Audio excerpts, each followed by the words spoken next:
안녕하세요. 김태범 이연섭의 하키 시그널. 저는 김태범입니다. 오늘도 이연섭 기자와 함께하겠습니다. 안녕하세요. 안녕하세요. 네. 내셔널 하키리그 NHL 지난 한 주를 돌아보면 부진을 털고 분위기 전환에 성공한 팀도 있었고요. 개막 후에 여전히 한 번도 지지 않은 팀, 그리고 개막 후에 여전히 한 번도 이기지 못한 팀도 보이네요. 또 불미스러운 사건 소식이 전해지면서 지난주 많은 NHL 팬들을 실망시키기도 했던 일도 있었습니다. 저희 오늘 하키 시그널 7회인데요. 10월 마지막 주 NHL에서는 어떤 일들이 있었는지 한번 돌아보겠고요. 11월 첫 주에 또 어떤 경기들이 예정돼 있는지까지 알아보겠습니다. 하키 시그널 7회, 오늘도 지난 한 주 동안에 여러분이 주신 댓글 먼저 보면서 이야기 풀어보겠습니다. 유튜브에 이봉도님, 이번에도 하키 시그널 하트 날려주셨네요.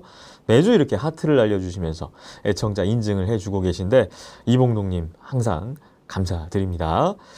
마이문나님 오셨습니다. 시즌 초반이지만 굉장히 의외의 팀들이 선방하고 있는데 과연 그 팀들이 어떻게 시즌을 끝낼지 하셨어요. 현재 대표적으로 애틀랜틱 디비전의 그 버펄로 디트로이트 이런 팀들 좀 선전을 하고 있는 것 같고요.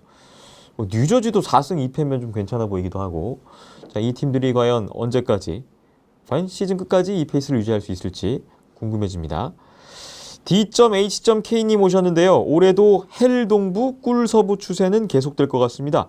심지어 동네 북이던 세이버스 레드윙스도 출발이 좋네요.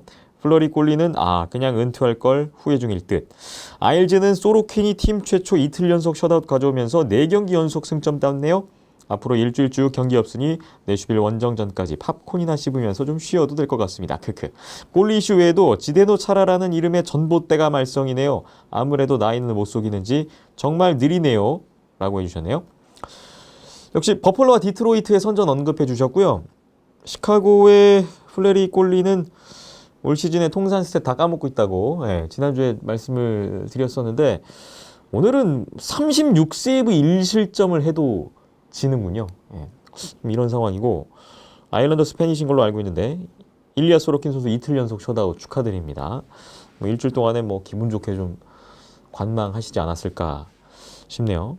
지데노 하라가 좀 불만족스러우신 것 같은데 좀 더 지켜보도록 하죠. N.리님 댓글 보겠습니다. 지난화에 분명히 댓글을 올렸는데 소개가 안 되어 지금 보니 사라졌군요. 삭제될 말을 한 기억은 없는데 아무튼 새 시즌 인사 다시 드립니다. 새 시즌이 시작되었으니 아이스하키 팬들 그리고 선수들 모두 건강한 한 시즌 되시길 바랍니다. 물론 온더스포츠 여러분들 포함입니다. 그리고 청자켓 너네들은 늘 가던 프로만 가자 하셨어요. 새 시즌 인사 일단 감사드리고요. 다 같이 좀 건강하고 즐겁게 즐길 수 있는 그런 시즌이 됐으면 좋겠네요. 시애틀로 원래 갈아타시려고 했다가 못 갈아타시고 지금 콜럼버스 팬이시죠? 계속? 콜럼버스가 지금 7경기 4승 3패니까 초반 성적이 나쁘진 않은데요? 콜럼버스 어떻게 보고 계십니까? 이제 젊은 선수들도 잘 활약을 해주고 있고 전반적으로 전력 자체는 아주 강하진 않습니다만은 그래도 이제 바뀐 팀 컬러 같은 부분에서 좋은 성적이 나오면서 제가 생각을 했을 땐 초반은 나쁘지 않은 것 같습니다. 프로업에 충분히 갈 수 있는 가능성은 계속 안고 있으니까 한번 계속해서 지켜보겠습니다. 그리고 시드니 크로스비님 펭귄 우승하셨는데 아이디부터 피츠버그 펭귄스 응원하시는 것 같아요. 올 시즌의 바람 4글자로 딱 표현을 해주셨고, 배구공님이 최근에 하키에 관심이 생겼는데 말킨과 크로스비 둘 다 부상이니 펭귄스가 선방하길 하셨네요. 예브게니 말킨하고 시드니 크로스비가 부상으로 못 나오고 있는데 그래도 초반에 잘 버티고 있었던 펭귄스였는데 오늘 이제 시드니 크로스비 선수가 복귀를 했죠. 뉴저지전. 결과가 썩 좋진 않았는데 팀도 지금 3연패에 빠졌네요. 피츠버그 펭귄스 일단은 크로스비 먼저 돌아왔고 앞으로 변화가 좀 있을 것 같습니다. JHHPP님 오셨습니다. 소소하게 후원 완료하였습니다. 즐겁게 잘 듣고 있어요. 이번에 플로리다 팬터스가 엄청나네요. 뉴욕 아일랜더스의 소로킨의 부진 말씀하시자마자 셧아웃을 했습니다. 템퍼베이 라이트닝은 이번에는 안 좋아 보이네요. 뭔가 하키신의 운이 떠난 듯합니다. 시카고는 정말 노답. 그냥 플러리만 불쌍합니다. 그루바우어 추가. 홀트비 선수는 원래 진짜 잘했었죠 하셨네요. 후원을 해주셨다고요? 감사드립니다. 이렇게 댓글과 후원은 늘 사랑입니다. 플로리다가 개막 6연승 했을 때 주신 댓글인데 뭐 일리아 소로킨 선수 2경기 연속 셧아웃, 그 3스타즈에 선정이 되기도 했었어요. 이날 그 템파베이 이야기도 주셨는데 버펄로한테 1대5로 대패한 날 그날이었습니다. 그리고 뭐 골리들 이야기 해주셨고 플레리 6실점한 그날이기도 했고요. 저는 요즘엔 뭐 크레이그 앤더슨이 지금 버펄로 가서 잘하고 있는 것도 좀 놀랍더라고요. 뭐 홀트비도 홀트비지만 앤더슨 선수도 좀 눈에 띄고 있습니다. JHHPP님 댓글 봤고요. 그리고 마지막 댓글로 넘어가 보겠습니다. NWKIM님. 아마 지금이면 모두 소식 접하시고 알게 되셨겠지만 블랙호크스 때문에 난리가 났네요. 충격이고 실망입니다. 킹스 팬으로서 혹시 팬들이 좀 재수없다 정도였고 팀에는 별로 감정이 없었습니다. 케인, 테이프스 모두 호감이었고 큐 감독도 리스펙트였는데 쇼크네요. 큰 뉴스가 패키지로 나온 것 같은데 이 사건이 어떻게 흘러가고 마무리 지어질지 리그와 경기에는 어떻게 영향이 가게 될지도 궁금합니다. 라는 댓글 주셨고 D.H.K님 같이 이야기 나눠주셨어요. 지금 가장 억울할 팀은 팬서스일 듯. 개막 7연승 순항 중인데 하필 그 배의 선장이 관리자였네요. 이 변수가 어떻게 돌아갈지 하셨고 NWKIM님이 또 답글 주셨어요. 결국 큐 감독 사퇴, 임시 감독이 진행한 2경기는 뭔가 페이스나 흥이 이전 같지 않아 보이고 최악의 피해자가 팬서스네요. 그렇지 않아도 최악이던 시카고는 답이 없어 보이고 테이프스는 몰랐다고 잡아떼고 있고 총체적 난국. 그쵸. 지난주에 뭐 NHL 뉴스 가운데 가장 큰 뉴스가 바로 이 사건이었던 것 같죠.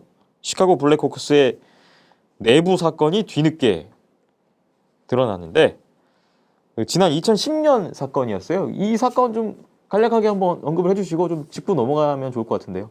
예, 그 비디오 코치가 선수에 대한 성범죄를 저지르면서 이런 부분에서 내부적으로 처리를 하는데 매끄럽지 못하게 처리를 한 부분이 있었어요. 그런 부분에서 이제 사실은 얼마 전에도 뭐 이 부분에 대해서 이제 물밑 조사가 들어가고 있다라는 이야기가 나왔는데 그게 이제 결과적으로 공표가 됐습니다. 예. 네, 그 부분에서 이후에 이 부분에 대해서 이제 팀의 코치에게 일단 이야기를 하고 그게 이제 그 CEO 쪽에 들어가서 1차적인 조치가 취해지고 2차적인 조치로는 이제 간부급 6명이 모여가지고 이제 차후 이 대회에 대해서 어떻게 이야기를 할 것인가라고 이야기를 했었는데 그게 5월 23일이었습니다. 근데 5월 23일은 그 당시에 시카고 블랙호크스가 스탠리컵 결승전 진출한 날이었어요. 2010년 5월이요. 네, 그 당시에 팀 고위 계층 6명이 모여서 일에 대해서 어떻게 처리를 할 것인가에 대한 논의를 했었고 일단 결승이 먼저니까 결승에 집중을 한 다음에 이후에 처리를 하자라는 식으로 그때는 그렇게 넘어갔었습니다. 근데 그래서 그 과정 동안 어쨌든 아무 일도 없었고요. 그 이후에 6월 14일에 이제 그 코치에 대한 처분을 구단 내부적으로 결정을 할 때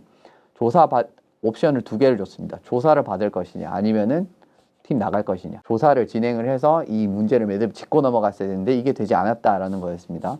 이제 그런 부분에서 결과적으로 이번에 일이 커지게 됐고 이제 줄지어 사임을 하게 되는. 그래서 이제 지금까지 오게 된 거고 조금 이거는 좀 조심스러운 발언이 될 수는 있지만 저는 이게 조금 너무 불이 커지지 않았나라는 생각이 들긴 듭니다.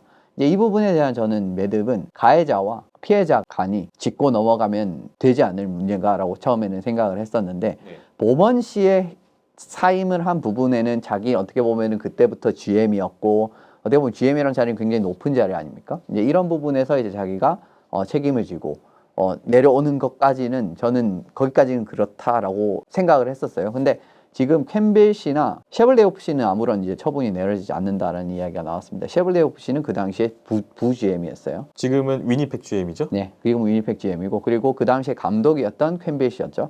근데 이거는 저는 조금은 이제 불이 너무 커지지 않았나라고 생각을 하는 부분은 뭐냐면요. 지금까지의 이야기에서는 캠벨 씨는 5월 23일에 미루자 정도 이외의 그런 거는 잘 모르겠습니다. 아직까지는 밝혀지지 않았어요. 지금부터 조사를 다시 들어갈 예정이긴 한데 그 뒤에 뭔가 밝혀지겠다면 모르겠지만 만약에 혐의가 그냥 5월 23일에 6월 14일에 처리합시다 라고 그것 정도 합의하는 수준이었다면은 저는 이거는 조금은 플로리다가 조금은 피해를 봤다라고 생각을 하는 부분이 있거든요. 이런 부분에서 예를 들면 정말 이게 가담자가 아니지 않습니까? 만약에 이게 정말 이 그 범죄의 가담자였다면은 저는 그런 부분에서는 정말 다 사임을 해도 문제가 없다라고 생각을 하지만은 그 정도의 저는 해결하지 말자라고 이야기한 것도 아니었기 때문에 저는 크게 문제가 없다라고 봤었는데 사임을 하게 됐고요. 근데 셰블레오프 씨 같은 경우에는 NHL에서 사전 청취를 했을 때는 시니어 리더십 그룹이라고 그러죠. 그러니까 조금 더 이제 높은 그룹. 근데 부GM이었기 때문에 시니어 리더십 그룹이 아니었기 때문에 요 결정에 대한 아직 책임을 물을 수 없다라는 입장으로 셰벌게 FC는 유지입니다. 지금 아무런 지금 그 뭐 사임이라든지 추가적인 그게 없었어요. 네. 이런 부분에서 저는 캠벨 감독이 물론 이제 캠벨 감독이 그 당시 헤드 코치였기 때문에 어떻게 보면 시니어 리더십 그룹이라고 볼 수가 있겠죠. 근데 너무 좀 과열되는 그런 느낌이지 않나라는 생각이 듭니다. 오히려 그 포커스는 가해자에 맞춰져야 된다고 생각을 하거든요. 가해자의 확실한 처벌에 대한 이야기가 나와야 된다고 보는데 오히려 그것보다는 거기에 관여가 된 사람들이 다 그냥 나가 이런 식으로 미디어도 다 그런 식으로 이야기를 하고 SNS 쪽에도 그런 식으로 이야기를 하고 그렇게 몰아가는 저는 그런 거는 옳은 방향성이라고 보여지지 않거든요. 그리고 이후에 선수에 대한 것까지도 불씨가 번졌거든요. 지금 테이브스, 케인. 그럴 수밖에 없겠죠. 당시에 시카고 내부 인원들은 다 지금 조사 대상 아니겠습니까? 그렇죠. 그렇기 때문에 그런 부분까지 어떻게 모든 캐치가 가능할 수가 없지 않겠습니까? 물론 이제 그 부분이 선수에게 뭐 이야기했는지 안 했는지에 대한 불분명성은 있습니다만은 최초의 전달을 피해자가 최초의 전달을 한 거는 이제 그 코치한테 이제 살짝 전달했었거든요. 스킬 코치에게. 근데 스킬 코치가 그거를 이제 선수에게 떠벌리고 다녔을 가능성은 적지 않겠어요? 그래서 저는 몰랐을 가능성도 배제는 할 수 없다라고 생각을 하거든요. 그래서 이게 너무 그런 양상으로 가는 게 아닌가라는 생각을 저는 이번 사태를 보면서 예, 그런 생각을 좀 가진 바가 있습니다. 조사는 계속 진행 중인 걸로 알고 있고 지금 뭐 당시 가해자 이야기는 지금 안 나오고 그 주변에 같이 연루됐던 사람들 지금 뭐 사임하고 뭐 조사하고 이런 이야기만 위주로 나오고 있는데 좀 더 지켜는 보겠고요. 어쨌든 당시에 제대로 일을 처리하지 않았기 때문에 지금 이런 사태까지 온 거고 그 사건이 일어난 직후에 바로 조치를 취했어야 하는 게 일단 원칙적으로 맞고요. 제 생각은 그렇고 만약에 뭐 팀 내부적으로 중요한 시기여서 스탠리컵 파이널을 앞두고 있는 그런 시점이어서 파이널 종료 후에 일을 처리하자고 했다면 최대한 빨리 그때 매듭을 짚고 넘어갔었어야 하지 않았는가. 그때 그냥 단순히 그 가해자의 사임 자체만으로 사실 그것만으로 그냥 덮고 넘어간 격이 돼버리다 보니까 그렇죠. 그게 결국 문제죠. 지금 이 사단이 남긴 게 아닌가 싶고요. 그렇게 되다 보니 결과적으로 지금 그 당시에 함께 그 회의 장소에 있었고 그런 내부 결정을 내리는데 함께 했던 인물들은 지금 뭐 책임에서 자유로울 수가 없는 거겠죠. 뭐 코엔벨 감독도 마찬가지인 것 같고요. 자, 참 잘 나가는 플로리다인데 이게 불똥이 그쪽으로 튀는 바람에 현 플로리다 감독 코엔벨 감독이 결국 사임하게 됐어요. 이 지금 영향이 끝나진 않을 것 같고 뭐 계속해서 뉴스는 업데이트되고 있으니까 한번 상황을 보겠고요. 참 시카고가 성적도 지금 최악인데 이런 일까지 터지다 보니까 좀 뭐 최악의 시즌으로 지금 치닫고 있는 것 같은데 시카고 입장으로서도 좀 난감할 것 같습니다. 자, 뭐 이 이야기는 계속 업데이트 되는 대로 저희가 한번 계속 이어갈 수 있는 기회를 마련해 보겠습니다. 학교 시그널 오늘 댓글 소개는 여기까지입니다. 여러분 이렇게 함께 댓글로 이야기 나눠주실 수 있으니까 계속해서 많은 참여를 부탁드리겠고요. 뭐 좋아요, 구독과 더불어서 댓글, 후원 참여까지 성원을 부탁드리겠습니다. 이번 한 주에도 참여해주신 분들께 감사의 말씀 드립니다.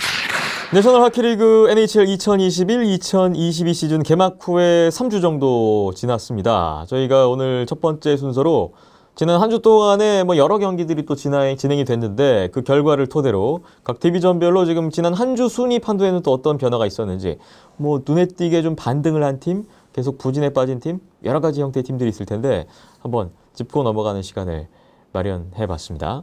먼저 메트로폴리탄 디비전 순위표 보면서 이야기 나눠볼까요? 자, 일단 뭐 가장 눈에 띄는 점은 캐롤라이나 허리케인스의 개막 7연승입니다. 이 모든 이제 선수들이 정말 열심히 뛰고 이런 부분에서 확실히 캐롤라이나가 팀 체계에서 확실한 이제 좋은 모습을 보여주는 팀이라고 볼 수가 있고 항상 이제 이 팀은 부지런한 스케이팅에 전원이 정말 경기에 대한 임하는 마음가짐이 참 좋은 팀이라고 할 수가 있거든요. 저는 이 팀에서 느슨한 시프트가 막 나오는 거를 별로 못 본 것 같아요. 이제 그 정도로 이제 전반적으로 빙판에서 근면하고 성실하게 뛰는 부분이 그대로 결과로 나오는 부분이 있지 않나라고 생각이 들고요. 이전부터 이제 가지고 있었던 강점과 센터진의 그러한 강점, 전반적으로 가지고 있는 부분, 그리고 수비진도 저는 해밀턴 나간 부분보다는 디앤젤로 들어왔는데 오히려 해밀턴보다 사실 공격적인 부분에서는 더 좋은 모습을 보여주고 있습니다. 이런 부분에서 이제 보안 카드로 영입했었던 선수들도 잘 통한 부분이 있는 데다가 안데르센 선수도 수비적인 체제로 딱 들어오니까 완전히 다른 모습을 보여주게 되면서 지금 캐롤라이나가 제일 좋은 스타트를 보여주고 있거든요. 구단 신기록이죠? 개막 네. 연승. 예, 14점, 승점 14점에 네. 전부 정규승입니다. 이런 부분에서 정말 캐롤라이나가 올 시즌 압도적인 모습을 보여주고 있다라는 생각이 들고요. 네. 저는 뭐 이런 느낌으로 가면 올 시즌 캐롤라이나가 정말 이런 모습을 그냥 쭉 유지할 가능성도 충분히 없지 않다라고 생각을 합니다. 너무나 좋은 흐름의 캐롤라이나고요. 그 뒤를 따르고 있는 팀이 지금 워싱턴 캐피털스인데 5승 3OT 8경기 연속 승점이니까 워싱턴의 페이스도 굉장히 좋아요. 예, 워싱턴도 결과적으로 전부 이제 5승 자체가 다 정규승이라고 할 수가 있고, 물론 골텐딩이 조금 약하긴 하지만은 그래도 지금 오베치킨이랑 쿠즈네초프 선수가 굉장한 페이스를 보여주면서 1라인에서 진짜 완벽한 힘의 모습을 보여주고 있기 때문에 사실 네. 부상자 상황이 막 그렇게 좋지는 않거든요. 백스트림도 나간 데다가 오시 선수도 지금 장기 결장이 확정이 된 상황이기 때문에 아주 그렇게 팀 전력을 잘 유지하고 있는 느낌은 아닌데, 확실히 오베치킨 선수가 이제 5년 계약에 1000년이 들어가게 되는 상황에서 자신도 알고 있는 것 같은 느낌이 듭니다. 빨리 이제 그 계약의 첫 한 1, 2, 3년에 달려놔야겠다라는 생각이 골을 좀 많이 넣어야겠다. 그렇죠. 왜냐하면 기량이 떨어질 수밖에 없기 때문에 네. 이런 부분에서 좀 시동을 빨리 건 느낌이 있거든요. 이제 이런 부분에서 지금 주축의 일부 전력이 빠진 상황이 나오긴 했습니다만은 그래도 쿠즈네초프, 오베치킨 같은 에이스 선수들이 제 몫을 잘해주고 있기 때문에 지금 좋은 결과가 나오지 않나라는 생각이 듭니다. 메트로폴리탄 디비전 같은 경우에는 캐롤라이나와 워싱턴이 지금 선두권으로 좀 치고 나가는 양상이고, 그 이후에 3위 뉴욕 레인저스부터 지금 8위 피츠버그 펭귄스까지는 뭐 거의 큰 차이는 없습니다. 비슷비슷한 지금 흐름을 보여주고 있고요. 네, 거의 차이가 없죠. 네. 피츠버그가 일단 시드니 크로스비가 복귀를 했는데 최근에 좀 주춤하고 있거든요. 3연패예요. 이 부분은 어떻게 보면은 그 반대급부로 나올 수밖에 없는 부분은 뭐냐면, 피츠버그 펭귄스가 결과적으로 그 좋은 공격 역습 체계나 이런 부분이라든지 좋은 스케이터들을 잘 활용을 해서 에이스 선수들이 빠져도 어느 정도 이상의 화력이 나오기는 합니다만은, 생각보다 에이스 선수들이 들어와도 뭔가 극단으로 좋아지지 않는 케이스들이 가끔씩 있습니다. 근데 저는 지금 그런 케이스가 나오고 있다고 생각을 하고요. 오늘은 카터 선수도 같이 복귀를 했는데 경기력이 썩 좋지 않았기 때문에 어떻게 보면 그냥 뭐 전력에서의 그 시스템, 팀 체제로 그동안 좋은 모습을 보여왔는데, 결과적으로 팀 체제에서 슈퍼스타 선수가 들어온다고 그 체제가 확 세지지 않기 때문에 뭐 그냥 질 팀한테도 지고 이런 느낌으로 가고 있다고 보시면 돼요. 핵심 선수가 빠져도 별 영향이 없는 건 장점인데 이 복귀를 해도 별 영향이 없다. 3연패 후에 좀 어느덧 최하위까지 내려가 있는 지금 순위표를 볼 수가 있는데, 메트로폴리탄 디비전 지난 한 주 뭐 요 정도 변화가 있었다는 점 짚고 넘어갑니다. 다음은 같은 동부 컨퍼런스 애틀랜틱 디비전 한번 보겠습니다. 애틀랜틱 디비전은 지금 플로리다가 개막 8연승을 달리다가 오늘 보스턴에게 슛아웃 패배를 하면서 연승은 끝난 상황이고요. 지금 버폴로와 디트로이트가 바로 뒤따라서 2, 3위에 있다는 점. 자, 과연 이 두 팀이 또 언제까지 상위권을 유지하고 있을지도 좀 주목이 되는데요. 자, 애틀랜틱 디비전의 이 상위권은 좀 어떻게 보고 계십니까? 플로리다는 사실 뭐 전력적인 부분에서 뭐 지난 주에 말씀드린 리뷰 때 말씀드린 부분이랑 큰 게 달라진 부분은 없어 보이고요. 그리고 보브롭스키가 여전히 그냥 뭐 잘해주고 있다라는 부분. 오늘도 뭐 지긴 했습니다만 결국 승점을 따고 졌기 때문에 큰 문제는 없다라고 볼 수 있습니다. 오늘은 이제 스펜서 나이트 선수가 나온 날이었어요. 왜냐하면 모든 경기를 이길 수는 없는 거거든요. 네. 지금만 해도 승점 획득률이 벌써 94.4%이기 때문에 이미 굉장히 좋은 부분을 보실 수가 있을 것 같고, 슛아웃패나 뭐 연장패 같은 건 충분히 있을 수 있는 패배라고 할 수가 있습니다. 여전히 동부 1위입니다. 예, 그런 부분이 있고, 저는 버펄로는 그렇게 오래 가지는 못할 거라고 생각을 하는데, 물론 이제 출발 자체는 좋았어요. 그건 분명합니다. 근데 그렇게 생각을 하는 부분은 뭐냐면, 지금 저는 버펄로의 상승세의 가장 큰 이유는 크레이그 앤더슨이라고 생각을 하거든요. 근데 크레이그 앤더슨의 현 나이와 그리고 그동안 그가 보여줬었던 그 최근의 몇 년간의 성적, 물론 이 앤더슨이 굉장히 잘할 때는 믿을 만한 주전골리였음은 분명합니다. 근데 그것도 30대 중반 초반대 이야기예요. 지금은 30대 후반 40을 바라본 나이이기 때문에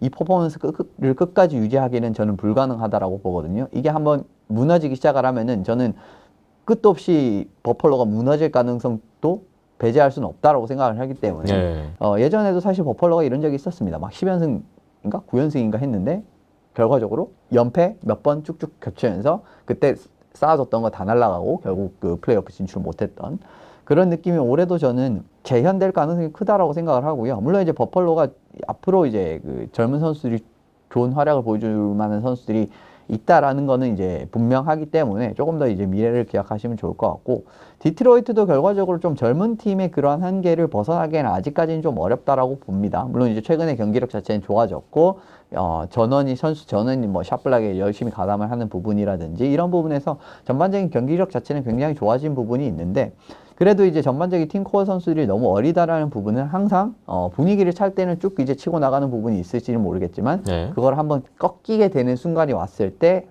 쉽게 회복을 못한다는 단점이 있다는 말이에요. 이런 부분에서 저는 디트로이트의 이제 팀 체계가 지금은 굉장히 젊은 선수들 위주로 이제 구성이 되는 부분이 있기 때문에 한번 발목을 잡을 타이밍이 올 것 같고, 물론 이제 지금까지 올라온 부분만 해도 이 굉장히 의미 부분에 있습니다만은, 이 성적이 정말 끝까지 이어질까라는 부분에 대해서는 약간의 의문부호가 붙는 건 사실입니다. 그렇군요. 그 뒤를 템파베이, 토론토, 보스턴 이런 팀들이 따르고 있는데요. 이제 템파베이가 지난주에 그 피츠버그 원정 경기 가서 개막전 패배를 또 완벽하게 서력을 했던 바도 있었고요. 뭐 오타와와 몬트리올이 뭐 계속해서 지금 어려운 초반을 보내고 있는 개막 3주차였습니다. 사실은 지금 버펄로와 디트로이트가 좋기는 합니다만은 그 밑에 세 팀과 그렇게 큰 차이가 나지 않습니다. 네. 예, 뭐 승점 2점에서 3점 정도 차이기 때문에 지금 플로리다처럼 아주 출발 자체는 이제 버펄로 디트로이트가 좋은 편이긴 합니다만은 플로리다처럼 쭉 치고 나가는 이런 느낌은 아니기 때문에 저는 전반적인 전력의 안정성으로 봤을 때는 요 세 팀에게 따라잡힐 가능성이 더 크다라고 생각을 하거든요. 예. 그런 부분이 있고, 몬트리올은 지금 캘리포니아 원정을 또 떠나 있는데 오늘도 LA한테 지면서 다노 선수도 오늘 좀 좋은 활약을 했고, 여러모로 위닝 플랜을 자기 손으로 포기를 한 부분에 대한 좀 좋지 않은 결과가 나타난 것 같고, 오늘 또 파워플레이 실점이 굉장히 많았던 걸로 기억을 하는데, 3골이나 해줬어요. 네, 뭐 작년에 어떻게 보면은 그 몬트리올이 플레이오프의 기적과 같은 그 시나리오를 쓸 수 있었던 저는 원동력 중에 하나는 페널티 킬링이 전체 팀 중에 1위였거든요. 92.1%였습니다. 근데 올해는 페널티 킬링이 거의 최하위권에서 놀고 있어요. 이런 부분에서 팀이 가지고 있던 강점, 그 전에 보여줬었던 강점, 이게 전 하나도 유지 안 되고 있다고 보거든요, 몬트리올이. 그러니까 성적이 잘 나올래야 잘 나올 수 없는 초반 흐름인 것 같고요. 어떻게 보면은 지금 분위기에서 정말 안 좋은 팀들, 애리조나, 시카고, 몬트리올 같은 경우에는 저는 올 시즌에 막 그렇게 지금까지 경기를 해서 크게 희망을 보지 못했습니다. 그렇기 때문에 어떤 느낌으로 이 팀들이 반전을 해낼 수 있을지 좀 보시면 좋을 것 같아요. 네. 일주일이 더 지났지만 몬트리올은 여전히 반등의 기미를 보이지 않았던 또 지난 한 주였습니다. 다음은 서부 컨퍼런스 한번 볼까요? 센트럴 디비전. 현재 뭐 세인트루이스가 6승 1패로 선두에 올라 있고요. 위니펙 제주와 미네소타 와일드가 나란히 승점 10점으로 뒤를 바치고 있는 상황입니다. 뭐 세인트루이스가 뭐 개막 연승은 끝나긴 했어도 뭐 여전히 좋은 모습들을 보여줬던 또 지난주였어요. 근데 확실히 뭐 득점력이 수반이 되는 세인트루이스는 여전히 이제 좋은 경기력을 보여줄 수 있다라는 걸 증명을 했다라고 보시면 될 것 같고, 일단 6승은 모두 정규승이었다라는 부분에서도 이제 큰 의미가 있다라고 생각을 합니다. 근데 저는 결과적으로 좀 비닝턴이 이 멘탈적으로 안 잡히는 이런 게 계속 그 경기 중에 이제 한 시즌에 한 번 이상씩 이렇게 드러나는 거. 지난 경기 같은 경우는 콜로라도에게 패배하는 과정에서 상대방 골리에게 이제 퍽을 친다든가, 그 이후에 캐드리 선수에게 이제 스틱으로 그냥 위협을 가하는 등 이제 이런 좀 이해할 수 없는 행동을 보여줬어요. 이런 느낌으로 비닝턴이 계속 이제 멘탈적인 문제를 노출을 하는 부분은 비닝턴 넘버원으로 밀고 가야 되는 세인트루이스 입장에서 이건 그렇게 큰 좋은 소식은 아니라고 생각을 하거든요. 예. 이게 멘탈적으로 근데 사실 잘 고쳐지는 케이스를 제가 못 봤기 때문에 앞으로도 이런 폭탄을 안고 가야 된다는 부분인데, 캐드리의 시한폭탄이 작년에 터졌듯이 비닝턴의 시한폭탄도 터질 가능성은 충분하다고 봅니다. 저는 앞으로도 이런 그 굉장히 어떻게 보면 선수를 위협을 하는 스틱으로 정말 얼굴 쪽을 그냥 가까이 휘두르면서 위협을 했단 말이에요. 예. 이런 부분은 그렇게 그 용인할 거라고 생각을 하지가 않거든요. 이런 부분이 만약에 그 캐들이 시한폭탄이 터졌듯이 플레이오프 때 이게 뭐 징계가 되고 이런 플레이로 말미암아서 경기 비닝턴을 기용할 수 없는 상황이 나오게 된다라고 하면은 세인트루이스가 밥 잘 지어놓고 결국 마지막에 그 망치는 케이스가 분명히 오래 나올 수가 있단 말이에요. 그래서 저는 비닝턴이 이제는 좀 멘탈적인 부분을 회복을 할 필요가 있다라고 생각을 하고요. 위니펙 결과적으로 올라올 팀이 올라왔다고 생각을 하는데, 이 부분은 좀 의미 있는 부분은 휠러, 샤이플리가 모두 이제 코로나 리스트에 들어간 상황에서도 오히려 디부아라든가 코너라든지 이런 선수들이 좋은 모습을 보여주면서 연승을 쌓았다라는 부분, 이 부분이 저는 굉장히 큰 의미가 있다라고 봤기 때문에 역시 위니펙은 전 초반 출발은 좋지 않았습니다만 지금 어쨌든 회복은 다 했죠.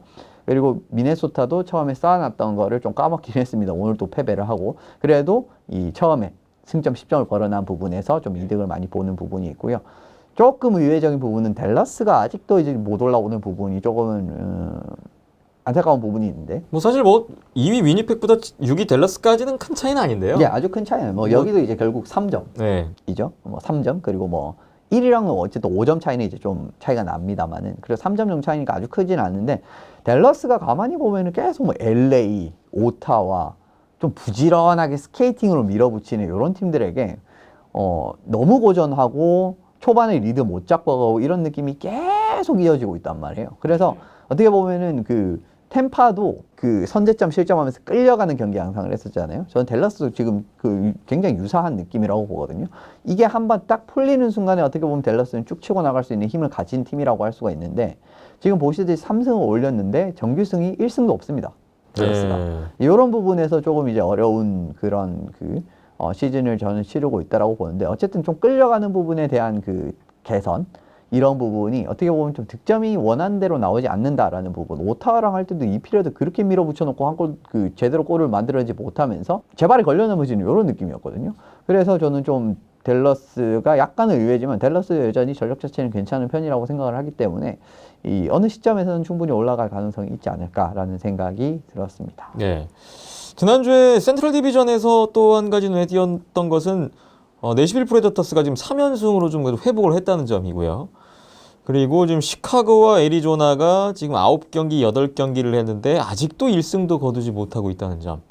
거기에 지금 시카고는 내부 사건까지 터지면서 정말 이 바닥에서 헤어나올 기미가 보이지 않는 지금 암울한 지금 상황이 이어지고 있습니다. 네, 뭐 애리조나는 지금 8경기에 승점 1점에 불과하기 때문에 네. 뭐 진짜 애리조나가 경기 내적으로 봤을 땐 제일 희망이 없거든요. 이제 점수 차이도 그렇고요. 상대방이랑 매번 이제 경기 대부분이 좀 큰 점수 차이로 지는 경기들이 많았고 경기 내적으로 봐도 진짜 이게 진짜 이기려고 들어온 팀이 맞나라는 생각이 들 정도로 물론 이게 이런 생각을 하면 진짜 안 되는데 그만큼 무기력하다는 그 정도로 얘기겠죠? 경기력이 너무 좋지 않기 때문에 이 정말 애리조나는 첫 8경기에서 승점 1점 그것도 연장에서 겨우 1점을 따는데 그쳤기 때문에 너무 흐름이 좋지 않다라는 생각이 들 것 같고요. 물론 이제 애리조나의 팀 체계가 이번에 오프 시즌부터 앞으로를 받아보는 쪽으로 선회를 한 상황이기 때문에 뭐 올 시즌은 어떻게 보면 탱킹 시즌이라고 할 수가 있겠죠. 이런 부분에서는 뭐 희망 자체가 없냐라고 하면 그렇지는 않습니다만은 그래서 경기 내부적인 부분에서는 정말 믿을 구석이 하나도 없다라고 해야 될까요? 이 정도로 정말 좋지 않기 때문에 8경기 승점 1점은 좀 너무하거든요. 네. 그런 부분에서 조금은 답답한 부분이 있는 것 같습니다. 네.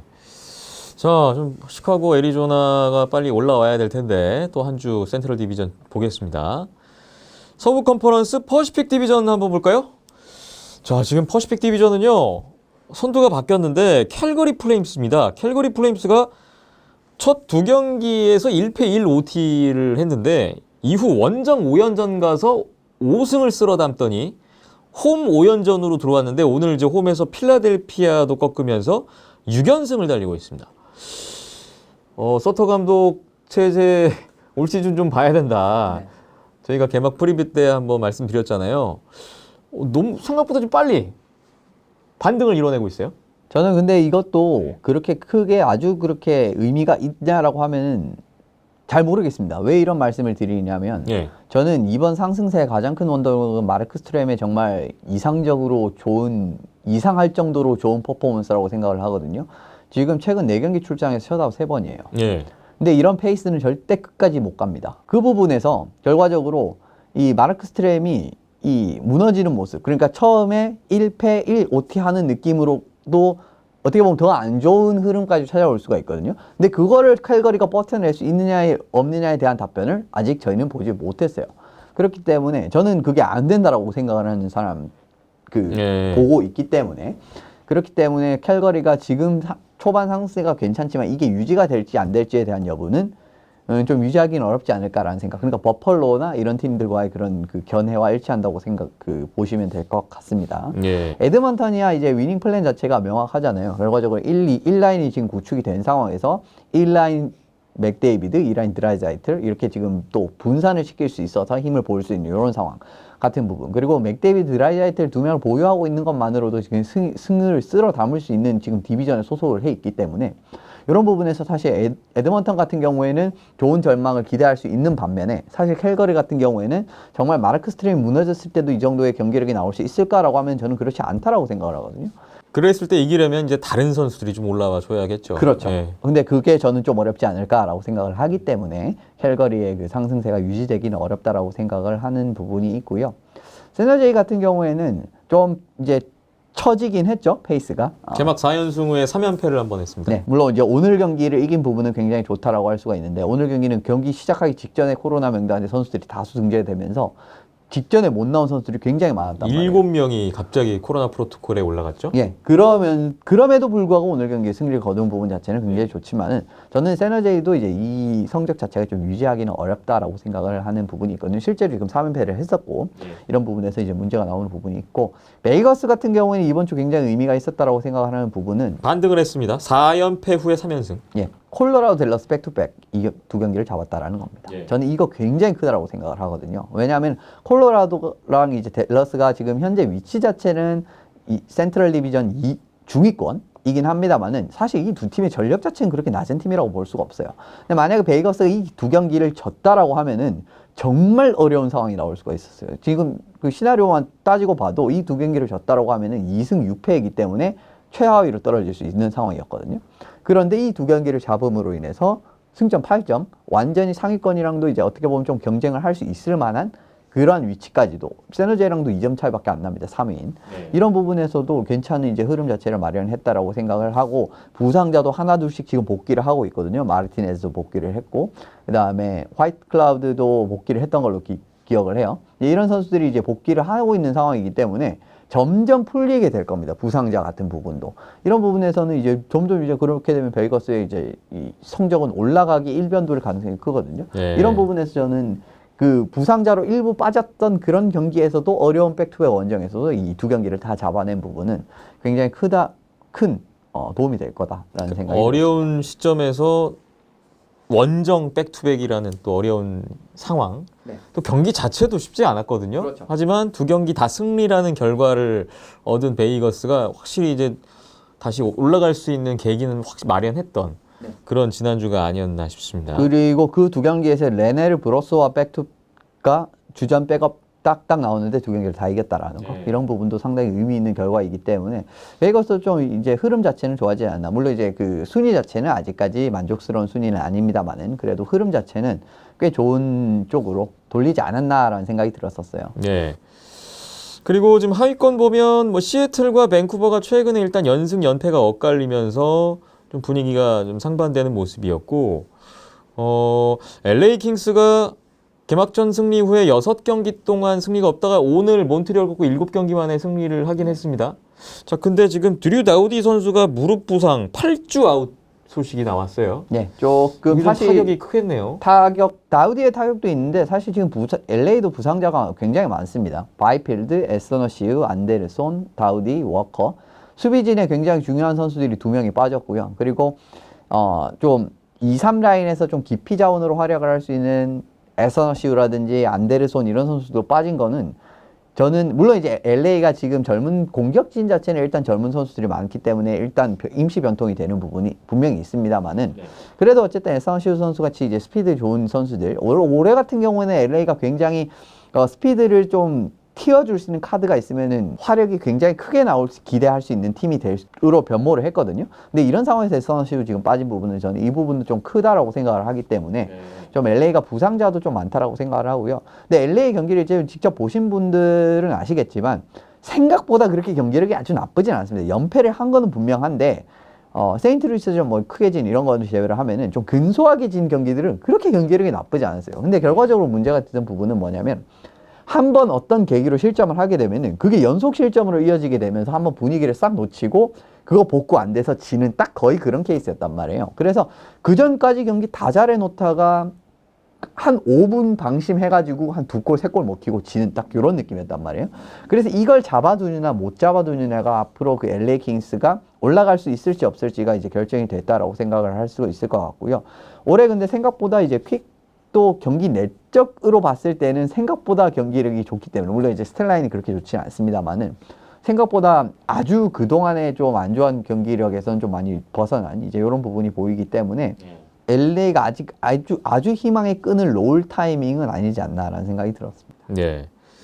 퍼시픽 디비전까지 이렇게 지난 한 주에 좀 어떤 변화들이 있었는지 한번 살펴봤습니다. 개막 3주 정도 지난 NHL 이번 시즌. 자, 한 주 또 보면서 이렇게 각 팀들의 변화된 모습을 좀 느낄 수 있는 상황들 순위표 정리해보는 시간 계속 가져보겠습니다. 하키 시그널 함께하고 계신데요. 잠시 후에 매치업 리뷰 들어가 보겠습니다. 네, 이번에는 주간 매치업 리뷰 시간입니다. 지난 한 주 동안에 있었던 경기 중에서 주목됐었던 경기, 또 눈길을 끌었던 경기 한 경기 선정을 해서 조금 더 깊게 파보는 그런 시간인데요. 오늘 준비한 경기는 베이거스 골든 나이츠 대 댈러스 스타즈의 경기입니다. 이 경기는 한국 시각으로 10월 28일 목요일 오전에 펼쳐졌던 경기인데, 앞서 잠깐 베이거스 이야기 때 나왔지만 베이거스가 뭔가 그 초반 부진을 털고 일어날 수 있는 계기를 마련하기도 했던 그런 경기라고 할 수가 있겠어요. 이 두 팀이 좀 공통점이 있었는데 초반 출발이 썩 좋지 않았다, 이런 부분이 있었어요. 예, 이제 좋은 전력임은 분명합니다만 이 두 팀이 지금 출발 자체가 굉장히 좋지 못하고, 어떻게 보면 두 팀 다 지금 중위권에 안착을 해 있는 상황이기 때문에 이 원하는 출발을 하지는 못했다라고 보시면 될 것 같습니다. 예, 이 경기 전까지 베이거스가 6경기에 2승 4패, 댈러스가 6경기에 3승 3패를 기록 중이었던 상황이었는데요.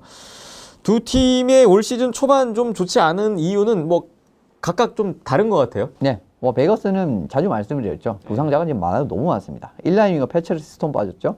터크도 빠진 데다가 패트릭, 얀마르크 다 쓰러졌고요. 게다가 이제 수비진에서도 그동안 마르티네즈가 없는 상황이었고, 화이트 클라우드 선수까지 이제 부상을 당하면서 굉장히 수비 그 공수 양면에서 지금 결장자가 많은 상황이었어요. 그래서 저는 그 베이거스의 지금 힘이 반 정도 나오는 게 아닌가라는 생각이 들 정도로 정말 경기를 좋지 못했단 말이에요. 네. 이런 부분에서 저는 이제 이 부상자가 이제 가장 큰 원인이라고 생각을 하고요. 네.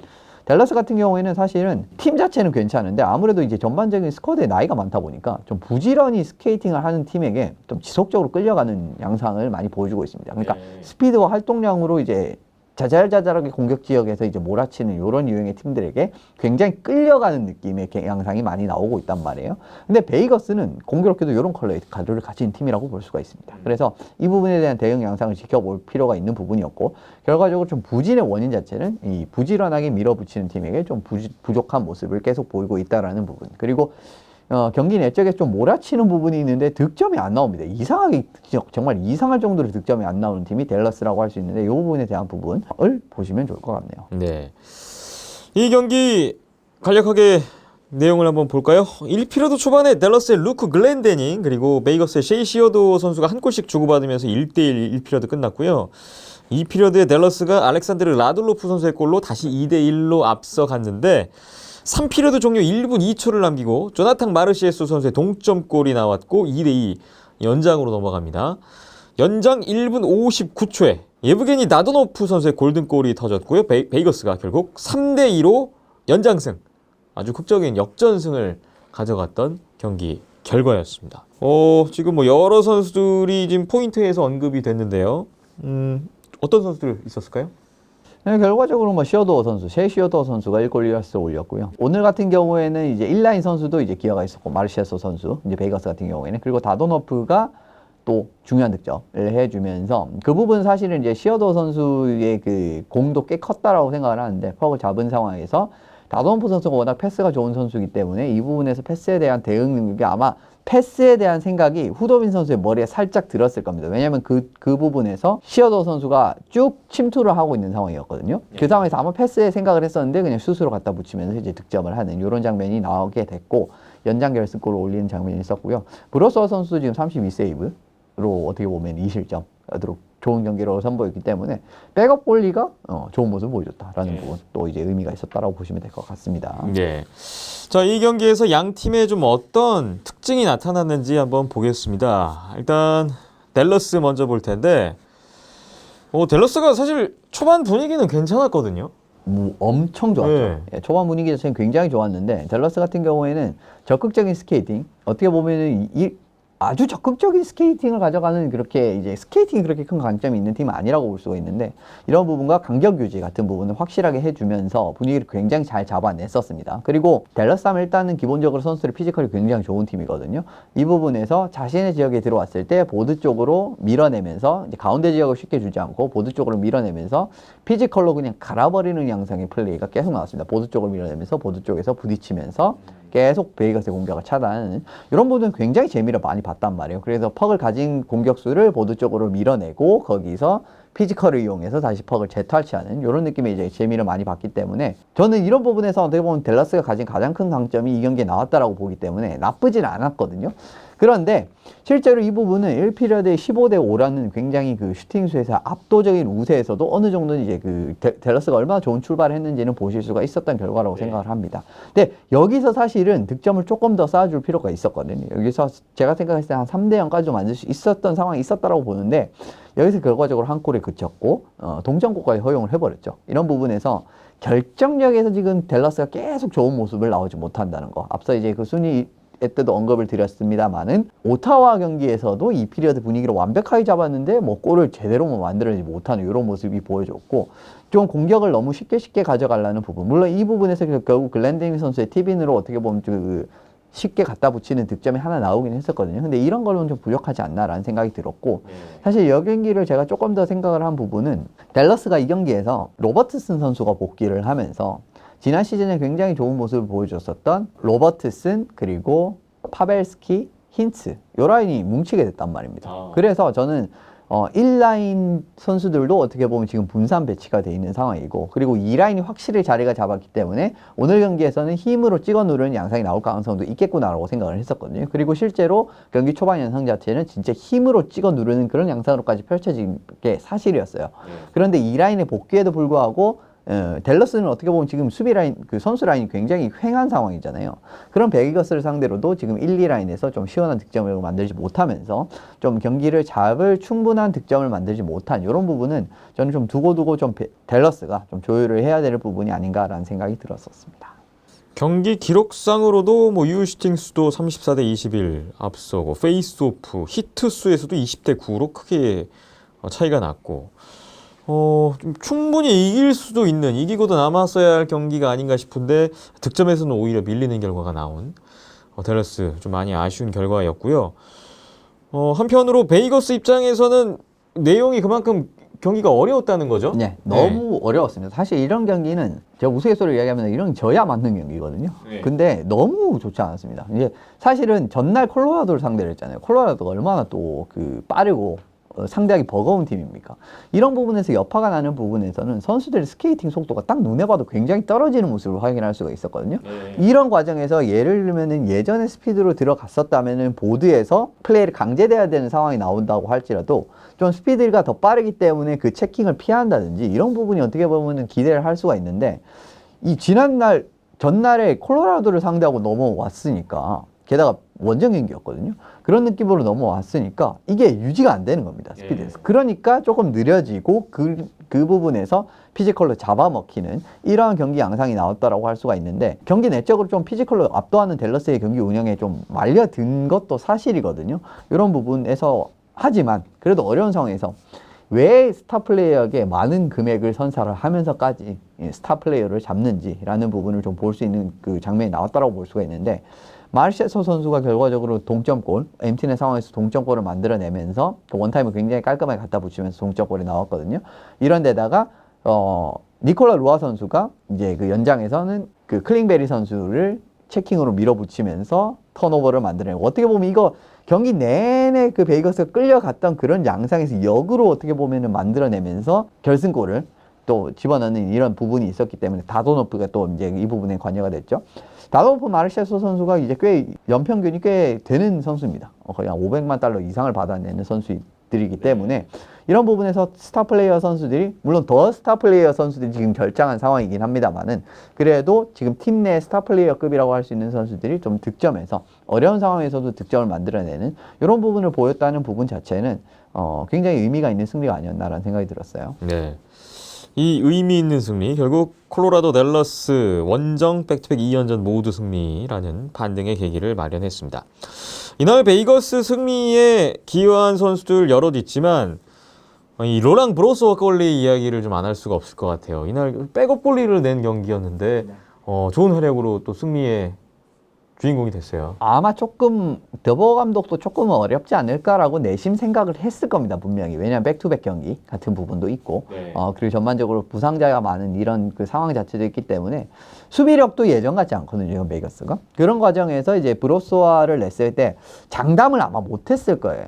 물론 이제 그 작년에 그 위니펙에서 이제 최근에 백업으로 자리를 잘 잡는 모습 자체는 나왔지만은 아마 그 시원하게 장담은 못했을 겁니다. 이거 잡을 수 있어 이런 생각은 못했을 거예요. 그런데 굉장히 경기력이 좋았습니다. 어떻게 보면 베이거스 데뷔전이라고 할 수가 있었는데 32세이브 21점이었습니다. 경기력 자체 흠잡을 수 없었다고 볼 수가 있고요. 레네를 백업으로서 요 경기만 놓고 봤을 때는 전혀 문제가 없는 활약이었어요. 그리고 경기 운영 자체도 댈러스에게 말리는 상황에서 초반 실점이 만약에 겹쳤다라고 한다면은 이거 정말 돌이킬 수 없는 결과로 이어질 가능성이 굉장히 컸었거든요. 그럼에도 불구하고 분위기가 넘어갈 부분에서 추가적인 실점이 이루어지지 않는 수준에서 계속 막아내는 부분에서 팀의 안정감을 심어줬다는 부분은 저는 이 부분도 어떻게 보면 승리의 그 큰 원동력이 되었다라고 생각이 들었습니다. 네, 로랑 브로스와 선수가 베이거스 이적 후에 이제 선발로 나온 건 처음이었고 결국은 이적 후 첫 승 기록하게 된 경기였습니다. 댈러스는 이제 안톤 후드빈 선수가 열흘 만에 출장을 했는데 결국 이 브로스와 선수와의 맞대결에서 우위를 점하지 못하면서 또 댈러스 패배로 이어졌습니다. 자, 오늘 베이거스 골든나이츠와 댈러스 스타스의 경기 매치업 리뷰 시간에 한번 다뤄봤고요. 이 경기를 기점으로 해서 지금 베이거스가 또 계속해서 연승을 가져갈지 또 다가올 한 주 또 봐야 될 것 같고요. 댈러스가 아직까지는 쭉 치고 올라가지 못하는 양상을 보이고 있는데 계속해서 저희는 기대를 하고 있지 않습니까? 전력은 있는 팀이고. 네. 베이거스 결과적으로 3연승 했죠. 네. 베이거스 올라갔고요. 때문에. 네. 자, 댈러스의 또 반등도 한번 기대를 해보면서 주목을 해보겠습니다. 오늘 매치업 리뷰는 여기까지 하겠습니다. NHL 이제 개막 4주차 11월 첫 주로 넘어가는데요. 앞으로 한 주 동안에 또 어떤 경기들 보면 재미있을지 어떤 경기들을 주목할 필요가 있는지 지금부터 하나씩 안내해드리는 시간 가져보겠습니다. 한국 시각으로 11월 2일 화요일부터 11월 8일 월요일까지 기준으로 경기를 한번 뽑아봤어요. 먼저 11월 2일 화요일 한국 시각 오전 8시 경기인데요. 워싱턴 캐피털스 대 템파베이 라이트닝의 대결을 뽑아봤습니다. 이 경기는 좀 어떤 부분을 보면 재밌게 볼 수 있을까요? 아무래도 알아도 못 막는 지금 캐스의 1라인을 어떻게 템파가 어떤 느낌으로 대응을 할 건지 저는 이게 굉장히 궁금하기는 하거든요. 지금 쿠젠쇼프 오베치킨의 그 화력이 워낙 좋아서 정말 이 알아도 못 막는 그림 이게 계속 나오고 있기 때문에 템파는 그래도 전반적인 전력 자체는 괜찮잖아요. 그래서 체르나크라든지 맥도너 이제 요 조합으로 어떻게 보면 계속 이제 밀어붙이는 생각도 해볼 수는 있습니다만은 맥도너 선수가 의외로 이제 그 오베치킨 선수를 만나면 좀 힘을 밀어붙여서 좀 고전하는 케이스가 은근히 나오기 때문에 이런 부분도 그렇고 1라인에 대한 대응책을 어떤 느낌으로 쿠퍼 감독이 짜올 건지 이거 굉장히 큰 그 관건이 될 거라고 생각을 하거든요.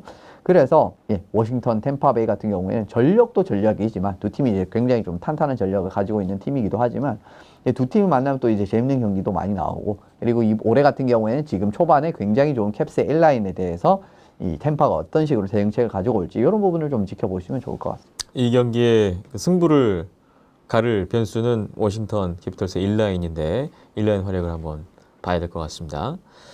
다음은 11월 3일 수요일 오전 9시 경기 댈러스 스타스 대 위니펙 제츠의 대결입니다.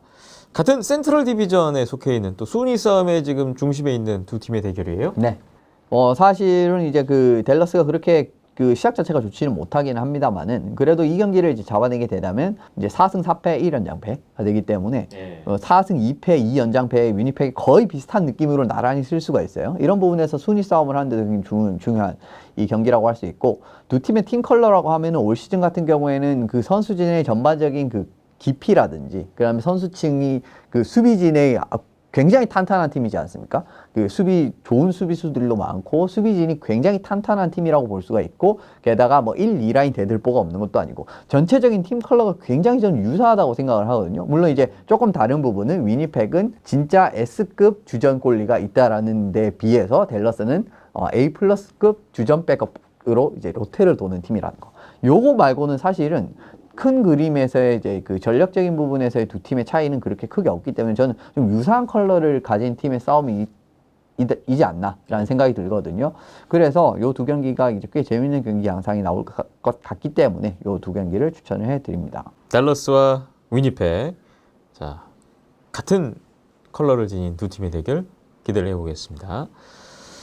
다음 11월 5일 금요일 오전 8시입니다. 워싱턴 캐피털스 대 플로리다 팬서스입니다. 현재 동부 컨퍼런스에서 가장 좋은 성적을 나타내고 있는 대표적인 두 팀이라고 볼 수가 있겠습니다. 네, 그렇습니다. 이제 뭐 지금 첫 이제 8, 9경기에서 승점을 모두 따낸 또 팀들이기도 하죠. 이 두 팀 같은 경우에는. 근데 요 두 팀 같은 경우는 결과적으로 워싱턴이 템포가 굉장히 빠른 팀이기 때문에 플로리다가 템포가 굉장히 빠른 팀이기 때문에 워싱턴이 사실은 템포가 진짜 정말 미친듯이 빠른 팀을 상대로는 조금은 고전하는 케이스가 왕왕 나오거든요.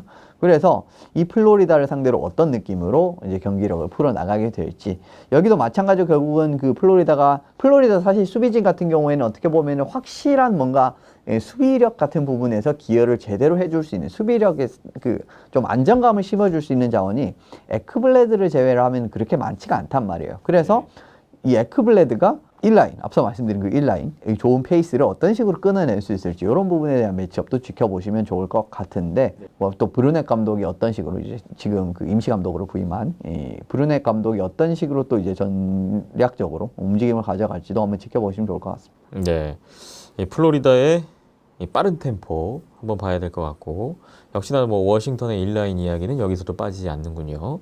결과를 주목해 보겠습니다. 다음 같은 날 같은 시각인데요. 11월 5일 금요일 오전 8시 필라델피아 플라이어스 대 피츠버그 펭귄스의 대결을 뽑아봤습니다. 뭐 이 두 팀은 같은 디비전 소속이기도 하지만 펜실베이니아주 더비라고 할 수 있겠어요? 예, 굉장히 큰 라이벌리라고 할 수가 있고요. 물론 이제 최근에 이제 플레이오프에서 그렇게 많이 만나지를 못하면서 이 라이벌리가 최근에는 아주 그렇게 심한 느낌은 아닙니다만은 그래도 이제 그 가까운 연고지의 팀들은 항상 좀 불이 붙는 경향이 있기 때문에 이 부분에서 올 시즌 처음으로 펼쳐지는 펜실베이니아주 라이벌리 이제 경기가 있기 때문에 이 경기들 항상 좀 거친 양상이 나오면서 꽤 이제 재밌는 흐름으로 갈 가능성이 좀 큰 좀 이제 이런 양상의 그런 경기가 많이 나오기 때문에 지켜보시면 좋을 것 같고요. 피츠버그가 사실 좀 분위기를 약간은 좀 반전을 시키려면은 필라델피아와 같은 이런 팀을 한 번은 잡아내야 되는 타이밍이 왔거든요. 그래서 지금 또 어떤 식으로 또 분위기 반전을 할 수가 있을지 좀 보시면 좋을 것 같습니다. 네, 이 지역 라이벌리는 뭐 언제나 기대를 모으고 또 관심을 모으니까요. 이번 대결도 재미있을 것 같습니다. 다음은 11월 7일 일요일 오전 7시로 넘어갑니다. 캐롤라이나 허리케인스 대 플로리다 팬서스의 경기입니다. 현재 개막 7연승을 달리고 있는 캐롤라이나고 플로리다가 개막 8연승이었는데 오늘 일단 연승은 끼었지만 여전히 뭐 8승 1 OT 동부 컨퍼런스 뭐 가장 좋은 성적이죠. 이 두 팀이 현재 동부 1위와 2위예요. 자, 이 두 팀이 지금 동부를 주름 잡고 있는 시점에서 만났다라는 부분에 좀 관심이 모아지고 있습니다. 네, 마찬가지로 참 지금 흐름이 좋은 팀이라고 할 수가 있고, 캐롤라이나는 이제 전반적으로 이제 선수들의 그 경기에 대한 마음가짐이라든지 수비에 대한 그러한 한 시프트도 어떻게 보면은 허투루 뛰는 그런 시프트가 없는 좀 부지런한 느낌의 팀이라고 할 수 있고, 물론 그렇다고 득점이 그렇게 나쁜 팀도 아닙니다. 플로리다 같은 경우에는 이제 일단 기본적으로 화려한 공격력이 뒷받침이 되는 팀이기 때문에 이런 부분에서 캐롤라이나가 플로리다의 빈틈을 좀 갉아먹을 수 있는지에 대한 여부, 부지런한 플레이로 인해서 이런 부분을 이제 주목을 해 보시면 좋을 것 같고요. 전반적으로 두 팀 모두 이제 선수층이 두터운 요런 이제 팀들이라고 할 수가 있겠죠. 지금 플로리다도 3라인까지 구축이 됐고 캐롤라이나 같은 경우에는 센터진이 1, 2, 3, 4라인 센터진이 굉장히 이상적인 팀이라고 할 수가 있기 때문에 요 부분에서 제가 생각을 했을 때는 이 사실은 지금 캐롤라이나, 플로리다, 템파 요 세 팀이 어느 두 팀이 붙어도 굉장히 좋은 그 재밌는 양상이 많이 나오는 경기라고 할 수가 있거든요. 예. 그래서 요 경기도 좀 지켜보시면 좋을 것 같습니다. 네. 캐롤라이나가 플로리다전 전에 애리조나와 시카고를 상대하고 나서 플로리다를 만나게 되는데 경기 일정을 보면 좀 개막 9연승을 하고 있는 과정에서 플로리다를 만날 가능성도 적지 않아 보입니다. 네, 충분히 가능성이 있죠. 네. 플로리다는 이제 워싱턴전 끝내고 캐롤라이나를 만나는 그런 일정이 되겠습니다. 다음 경기 역시 같은 날인데요. 11월 7일 일요일 오전 8시 경기입니다. 보스턴 브루인스 대 토론토 메이플리프스의 경기입니다. 이 두 팀도 뭐 NHL을 대표하는 라이벌 관계잖아요. 예, 굉장한 라이벌 관계라고 할 수 있고, 네. 뭐 사실 뭐 보스턴 몬트리올만큼이나 보스턴 토론토 라이벌리도 생각보다 치열한 양상으로 흘러가는 케이스가 굉장히 많습니다. 그렇기 네. 때문에 사실 뭐 이 두 팀 같은 경우에는 2010년대 한 초반에는 플레이오프 때도 실제로 좀 많이 붙었던 대진이기도 하고, 그리고 뭐 최근에도 사실 많이 붙었죠. 1라운드에서 계속 고배를 마시게 했던 장본인이 또 보스턴이지 않습니까? 예. 이제 이런 부분에서 토론토가 그래도 안 좋은 분위기 와중에서도 지금 최근에 2연승을 올리면서 조금 분위기를 회복을 하긴 했거든요. 근데 상대가 솔직히 말씀드리면 시카고랑 디트로이트였기 때문에, 디트로이트 저도 아직은 아주 그렇게 컨텐더급으로는 보고 있지 않기 때문에 아주 그렇게 전력을 높은 팀으로 상대로 그 좋은 성적을 거둔 건 아니었어요. 그래서 토론토가 조금 강한 상대를 상대로 아마 그 베이거스와도 경기가 잡혀 있었던 걸로 기억을 하거든요, 요즘에. 네. 이런 부분에서 이제 좀 강팀을 만나게 되는 부분에서도 어떻게 좀 그 본인들의 힘을 발휘를 해내서 분위기 반전을 해낼 수 있을지. 만약에 지금 뭐 예를 들면 베이거스나 토론토 베이거스나 보스턴 뭐 이런 팀들을 쭉 잡으면서 만약에 토론토가 연승을 이뤄나가게 된다면은 초반에 또 그렇게 비난 여론이 많긴 했습니다. 그거 쏙 들어갑니다. 그렇기 때문에 토론토 입장에서 꽤 이제 좋은 중요한 경기 양상이 나올 수 있을 거라고 생각을 하고요. 보스턴 같은 경우는 그 1라인 결과적으로 또 2라인 또 크레이치가 빠진 부분이라든가 또 1라인이 확실히 좀 부진한 경기들은 이 승리를 좀처럼 따내지 못하는 양상이 올 시즌도 지금 두드러지는 이제 이런 부분이 나오고 있기 때문에 네. 1라인 선수들이 어떻게 좀 그 분위기를 다시 이제 회복을 해낼지 이런 부분을 좀 지켜보시면 좋을 것 같습니다. 같은 애틀랜틱 디비전 오리지널 6 라이벌리 보스턴 대 토론토의 경기 결과를 주목해 보겠습니다. 네. 그리고 사실 뭐 이날은 좀 경기가 이 경기 말고도 보실 경기 자체는 많다고 할 수가 있는데 뭐 아일랜더스 위니펙도 괜찮고요. 그리고 베이거스 몬트리올 어떻게 보면 그 작년 4강 리매치죠. 네. 그리고 필라델피아 워싱턴 뭐 이런 좋은 매치업들이 많기 때문에 좀 이날은 좀 부지런히 보셔도 좋지 않을까라는 생각이 들었습니다. 그렇군요. 마지막 경기 안내해드립니다. 11월 8일 월요일 오전 9시 경기 뉴욕 아일랜더스와 미네소타 와일드의 격돌입니다. 이 경기는 주목되는 선수들이 있어서 뽑아봤는데 네. 바로 뉴욕 아일랜더스의 일리아 소로킨 그리고 미네소타 와일드의 키릴 카프리조프 선수가 있어요. 네. 체스카 전 동료죠. 이제 우승도 이제 같이 일궈냈던 이제 KHL 체스카 모스크바에서 함께 뛰었었던 두 선수. 그렇습니다. 우승도 일궈냈었고 KHL 첫 우승도 일궈냈었던 그 주역들이 NHL에서 첫 대결입니다.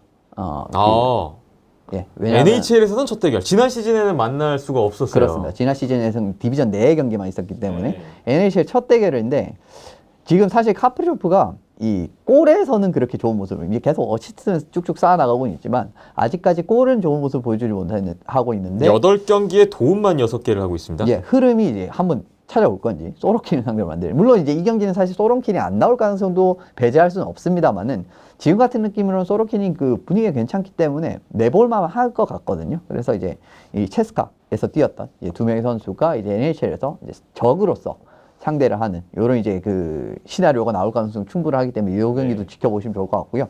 그리고 그날 12시에는 댈러스와 밴쿠버의 경기가 있습니다. 브레이든 홀트비 과연 이 상대방 팀을 상대로 나올 건지 잘할 것 같은데요. 나와서 얼마나 잘할지 잘하면은 밴쿠버 입장에서 굉장히 배 아플 수가 있거든요.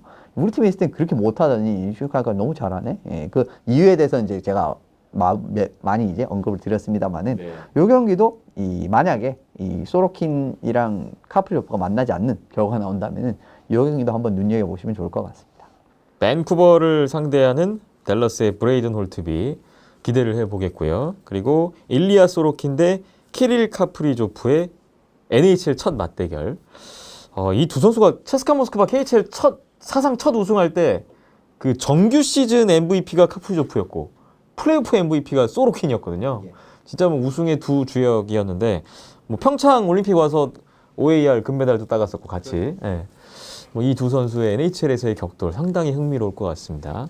예, 많은 관심이 가는 경기인데 함께 한번 지켜보시고요. 좀 뒷이야기가 풍성했으면 하는 또 바람도 가져봅니다. 자, 하키 시그널 7회 오늘은 준비한 내용 여기까지입니다. 저희 하키 시그널은 원더스포츠 유튜브 채널과 팟빵, 아이튠스, 네이버 TV와 네이버 오디오 클립에서도 감상하실 수가 있습니다. 언제나 뭐 댓글창 열려 있으니까 많은 목소리 들려주시고요. 네, 좋아요, 구독, 알림 설정 부탁드리겠습니다. 하키 시그널 한 주 또 NHL 경기 다 잘 보시고요. 저희는 다음 주에 8회로 돌아와서 이야기 나누도록 하겠습니다. 지금까지 이현석 기자, 저는 김태범이었습니다. 오늘도 함께해 주신 여러분 고맙습니다.